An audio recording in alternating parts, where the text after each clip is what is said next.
Welcome to another exciting episode. Today, we're exploring how to set up IPTV on your Amazon Firestick, unlocking a whole new world of entertainment right in your living room. First, what is IPTV? It stands for Internet Protocol Television, and it allows you to stream your favorite shows and channels over the internet rather than relying on traditional cable.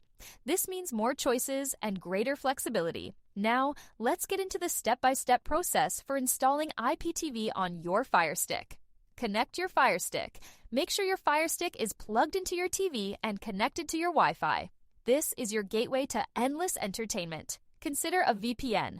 For enhanced security and access to a broader range of content, using a VPN is a great idea. It helps protect your privacy while streaming. Download the IPTV app. Head to the search bar on your Firestick home screen. Type in the name of the IPTV app you want to use, like Smart IPTV or another preferred app. Download and install it. Launch the app. Open the app once it's installed. Here's where you'll enter your subscription details. If you're on the lookout for a reliable IPTV provider, check out 2tv.store. They offer a vast selection of channels and fantastic content.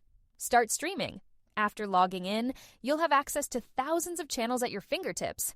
Enjoy everything from live sports to international news, all in one place. With IPTV on your Firestick, you have the freedom to choose what and when to watch. It's a game changer for your viewing experience. Thank you for tuning in. If you want more tips and tricks about IPTV, don't forget to subscribe to our channel.